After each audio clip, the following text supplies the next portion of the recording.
నమస్తే, welcome to our channel. నేను సౌజన్య. తెలంగాణ ముఖ్యమంత్రి రేవంత్ రెడ్డి ఒక ఇంటర్వ్యూకి ఇచ్చిన దాంట్లో డ్రగ్స్ అనేటువంటివి దేశవ్యాప్తంగా కేవలం ఆంధ్రప్రదేశ్ నుంచే వస్తున్నాయి, మరి ఎందుకు అక్కడ ఉన్నటువంటి సర్కారు డ్రగ్స్ని అరికట్టడంలో విఫలమైపోయింది, ఎందుకు అర్థం కావట్లేదని కొన్ని కామెంట్స్ చేశారు. అంటే నిజంగానే రేవంత్ రెడ్డి అలాంటి మాటలు మాట్లాడడం వెనుక చాలామంది అభిప్రాయపడేది ఏంటంటే ఏపీ డ్రగ్స్ కేర్ ఆఫ్ అడ్రస్గా మారిందని చెప్పి భావించచ్చా అనేటువంటి ఆలోచనలో ఉన్నారు. ఈ అంశానికి సంబంధించి మనతో మాట్లాడడానికి, వారి విశ్లేషణని మనతో పంచుకోవడానికి ఈరోజు మనతో పాటు ఉన్నారు జనసేన అధికార ప్రతినిధి కూసంపూడి శ్రీనివాస్ గారు ఉన్నారు. వారితో మాట్లాడదాం. నమస్తే అండి. నమస్తే అమ్మా. రేవంత్ రెడ్డి సంచలనమైనటువంటి కామెంట్ చేశారు ఏపీకి సంబంధించి. అంటే దేశవ్యాప్తంగా డ్రగ్స్ ఎక్కడి నుంచి వస్తున్నాయంటే మూలాలు అనేవి ఏపీలోనే ఉంటాయని. ఎందుకు ఇప్పుడున్నటువంటి డ్రగ్స్ని అరికట్టడంలో విఫలమైంది?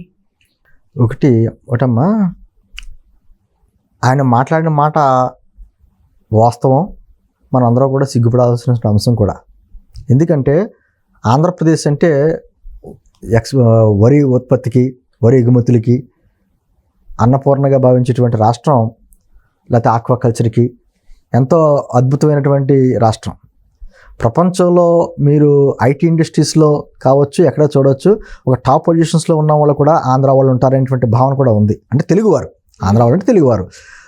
అటువంటి రాష్ట్రాన్ని జగన్మోహన్ రెడ్డిగా వచ్చిన తర్వాత ఒక విధమైనటువంటి డ్రగ్స్ మాఫియాకి, గంజాయికి కేంద్రంగా చేసేసాడు. నేను ఎందుకంటే ఇది ఆరోపణలు కాదు, ఈ మధ్యకాలంలో చూడండి, దేశంలో ఎక్కడైనా సరే గంజాయి పట్టుబడింది అంటే దాని మూలాలు ఆంధ్రప్రదేశ్లో ఉంటాయి.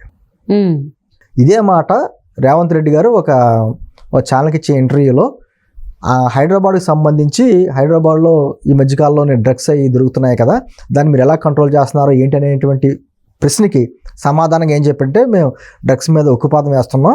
అదే సందర్భంలో ఏఓబి నుంచి ఆంధ్ర ఒరిస్సా బోర్డర్ ఉంది, అక్కడి నుంచి లారీలతోటి గంజాయి మా రాష్ట్రానికి వస్తుంది, కంట్రోల్ చేయడానికి చాలా ఇబ్బందిగా ఉంది. మరి ఇన్ని లక్షల కిలోలు పండుతుందంటే, మన గంజాయి పండుతుందంటే మరి అక్కడ ప్రభుత్వం ఏం చేస్తుందో నాకు అర్థం అవ్వట్లేదని వ్యాఖ్యలు చేశాడు. నిజంగా తీవ్రమైన అంశం అది. దానికి మరి జగన్మోహన్ రెడ్డి గారు కానీ, సజ్జల గారు కానీ, ఇటువంటి వ్యక్తులు కానీ, లేకపోతే హోమ్ మినిస్టర్ లాంటి వాళ్ళు కానీ ఏం సమాధానం చెప్తారు అనేది ఈరోజు పెద్ద క్వశ్చన్ మార్క్. ఎందుకంటానంటే, ఇప్పుడు నేను కోనసీమ ప్రాంతంలో గోదావరి జిల్లాలో ఈ మధ్యకాలంలో వెళ్తే ఒక పోలీస్ అధికారి చెప్పాడు, మామూలు పల్లెటూరుల్లో కూడా గంజాయి దొరుకుతుందట. మామూలు పల్లెటూరుల్లో కూడా, అంటే పాలు దొరకని ఊరైనా ఉంది కానీ ఏపీలో గంజాయి దొరకని ఊరు లేదు. ఓకే, అంత ఇదిగా వెళ్ళిపోయింది. దాన్ని ఈ మధ్యకాలంలో జగన్మోహన్ రెడ్డి గారు ఒక సభలో మాట్లాడుతూ మన ప్రభుత్వాన్ని బ్లేమ్ చేస్తున్నారు, కిరాణా కొట్టులో కూడా గంజాయి దొరుకుతుందని బ్లేమ్ చేస్తున్నారు. అంటే వాస్తవం, బ్లేమ్ చేయడం కాదు. ఈ రోజున మీరు రిపోర్ట్ తెచ్చుకోండి, మీకు ఉంటుంది కదా ఇంటెలిజెన్స్ రిపోర్టు. ఆంధ్రప్రదేశ్లో అసలు గంజాయి దొరకని ఊరు ఏదైనా ఉందా? ప్రతి చోట ఉంది. అంటే యువతలో ఉన్నటువంటి శక్తిని నిర్వీర్యం చేసేసాడు జగన్మోహన్ రెడ్డి. ఓ పక్కనేమో 5,000కి ఇచ్చి, వాలంటీర్లకు ఇచ్చి 2,5 లక్షల ఉద్యోగాలు ఇచ్చేసారని చెప్పేసి డాంబిగాలు పలుకుతాడు. అంటే అక్కడ ఉన్నటువంటి రాష్ట్రంలో ఉన్నటువంటి అద్భుతమైనటువంటి యువశక్తిని అంతా కూడా నిర్వీర్యం చేసుకుంటూ వచ్చి వాళ్ళని గంజాయిలకి బానిసగా చేసాడు. సరే, ఈ మధ్యకాలంలో మనం చూసాం, ఒకప్పుడు అయితే 1 సంవత్సరం క్రితం 2 సంవత్సరాల క్రితం నాకు గుర్తులేదు కానీ, ఓ డ్రగ్స్ పట్టుబడితే, ఎక్కడ గుజరాత్లో డ్రగ్స్ పట్టుబడితే దాని మూలాలు విజయవాడలో ఉన్నాయని చెప్పేసి అప్పట్లో అధికారులు తీసుకొచ్చారు. రీసెంట్గా వైజాగ్లో కూడా, వైజాగ్ పోర్ట్లో మరి దాదాపు 25,000 కిలోలు, 25,000 కోట్లు. మరి అంత డ్రగ్స్ దొరికిందని చెప్పేసి ఆ షిప్ ఏమైంది, ఆ కేసు ఏమైంది, దాని మూలాలు ఎక్కడ ఉన్నాయి, దాని వెనకాల ఉన్నది ఎవరో, దాన్ని ఇక్కడ రప్పించింది ఎవరో, దాన్ని ఆర్డర్ పెట్టింది ఎవరో, ఎవరెవరికి సప్లై చేయబోతున్నారో అనేది మళ్ళీ అది ఏమైపోయిందో కూడా, ఆ కేసు ఏమైపోయిందో తెలియట్లేదు. పైగా దాన్ని కూడా ఏదో రకంగా వాళ్ళ మీద వీళ్ళ మీద, ప్రతిపక్ష నాయకుల మీద వేలుపెట్టి చూపించి నిందలేయడానికి ప్రయత్నం చేశాడు జగన్మోహన్ రెడ్డి. అంతే తప్ప తాను చేసిన తప్పును ఒప్పుకోవట్లా. ఈ రోజున గంజాయి దొరకని ప్రాంతంగా ఆంధ్రప్రదేశ్ అయిపోయింది. ఆంధ్రప్రదేశ్ అలా గంజాయి ఆంధ్రప్రదేశ్ అని పేరు వస్తుంది. పక్కన రాష్ట్రంలో ఉన్నటువంటి ముఖ్యమంత్రి స్థాయి వారే మాట్లాడుతున్నారు అంటే నిజంగా ఎంత సిగ్గుచేటు. ఓ పక్కన అనేక రకాల సందర్భాల్లో కూడా, కృష్ణా వాటర్ విషయంలో కూడా రేవంత్ రెడ్డి అసెంబ్లీలో మాట్లాడాడు. ఇక్కడ ఉన్నటువంటి మా కృష్ణా వాటర్ని జగన్మోహన్ రెడ్డి ఎత్తుపోతాడని ఎత్తుపోయి ఎక్కడ దాచుకున్నాడో. అంటే రాష్ట్రాల మీద ఈ విధంగా నిందలు వస్తున్నప్పుడు నువ్వు ఏదైనా సమాధానం చెప్పగల పరిస్థితిలో ఉన్నావా? ప్రతిపక్ష పార్టీల మీద, లేకపోతే వాళ్ళ మీద వీళ్ళ మీద వేలెట్టి చూపడం కన్నా నిజాలు మాట్లాడేటువంటి ధైర్యం ఈరోజు జగన్మోహన్ రెడ్డి గారికి ఉందా? లేదు. ఎందుకంటే ఆ వాస్తవం ప్రతి చోట గంజాయి విచ్చలవిడిగా దొరుకుతుంది. డ్రగ్స్ బానిస అయిపోయినటువంటి యువత బోళ్ళ మంది ఉన్నారు. మరి రేపు పొద్దున్న ఈ సమాజానికి ఏం సమాధానం చెప్తాడు జగన్మోహన్ రెడ్డి? అంటే మత్తులు అలా తోలుతూ ఉంటే ఇంక వాళ్ళ ఉద్యోగాలు అడగరు, లేకపోతే రేపు రోడ్డు మీదకి వచ్చి సమస్యల మీద మాట్లాడరు, ఓ పోరాటం చేయరు, వాళ్ళ శక్తి అంతా నిర్వీర్యం అయిపోతుంది. ఏదో రకంగా వీళ్ళ మత్తుకి బానిసలు చేయాలనేటువంటి ఉద్దేశం ఉందా? లేకపోతే వాస్తవం కాదా? ఈ రోజున మరి రేవంత్ రెడ్డి గారు లాంటి చిన్న వ్యక్తి కాదు కదా, ఒక రాష్ట్ర ముఖ్యమంత్రి మాట్లాడాడు, దేశం మొత్తానికి గంజాయి ఎక్కడ దొరుకుతుందంటే ఆంధ్రప్రదేశ్ నుంచి సప్లై అవుతుంది అన్నాడు. దానికి నువ్వు సమాధానం చెప్పగలవు? బయటకు వచ్చి ఈ 4 రోజులు ఎలక్షన్స్ ఉన్నాయి, ఏ మీటింగ్లోనే మాట్లాడి ఖండించి లేకపోతే ఇది వాస్తవం కాదని చెప్పలేడు.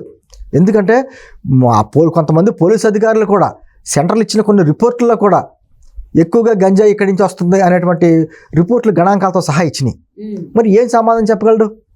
నేను అంటుంది నిజంగా మన ఆంధ్రప్రదేశ్ ఏదో అద్భుతమైనటువంటి ఆంధ్రప్రదేశ్ అని చెప్పుకుంటాం, కానీ వెనకాల జరుగుతున్నది కూడా ఇదంతా ఆలోచిస్తుంటే ఒక చాలా బాధాకరం, విచారకరం కూడా. ఇటువంటి వాడి చేతిలో మనం రాష్ట్రాన్ని పెట్టామా అనేటువంటి భావన ప్రజల్లో కలుగుతుంది. ఖచ్చితంగా దానికి తగ్గ బుద్ధి ప్రజలే చెప్తారు జగన్మోహన్ రెడ్డికి. అంటే మరి రేవంత్ రెడ్డి ఈ రకమైనటువంటి కామెంట్స్ చేసిన దానికి సంబంధించి సజ్జలు కానీ లేకపోతే జగన్మోహన్ రెడ్డి స్పందిస్తారంటారా? లేకపోతే ఇప్పుడు ప్రతి దానికి కూడా నా మీద ఇలా నిందలేస్తున్నారో, నేను ఏదో ధర్మరాజుని లేకపోతే అర్జునుడిని రకరకాలుగా చెప్పుకుంటాడు కదా. ఇవన్నీ చెప్పుకునేటప్పుడు ఈ రోజున పక్క రాష్ట్ర ముఖ్యమంత్రి గారు ఈ వ్యాఖ్యలు చేశారు కాబట్టి దాన్ని ఖండించేటువంటి దమ్ము కానీ ఆ స్థాయి కానీ ఆ విధానం కానీ మీ దగ్గర ఏమైనా ఉందా? మీకు అసలు ఆలోచన ఉందా? లేకపోతే దాన్ని ఎలా వదిలేసి ఎందుకులే మళ్ళీ దాన్ని మనకు కెలుక్కుంటే మనకి ఇబ్బంది అనేటువంటి ఉద్దేశంతో వదిలేస్తారా?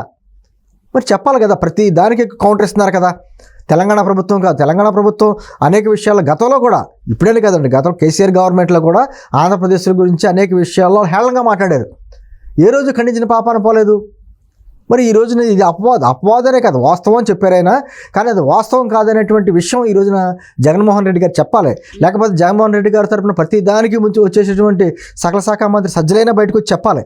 అయితే బొత్స మాట్లాడతాడా, లేదా చీఫ్ సెక్రటరీ అధికారంలో చీఫ్ సెక్రటరీ మాట్లాడతాడా, డీజీపీ మాట్లాడతాడా, ఎవరో ఒకళ్ళు సమాధానం చెప్పాలిగా.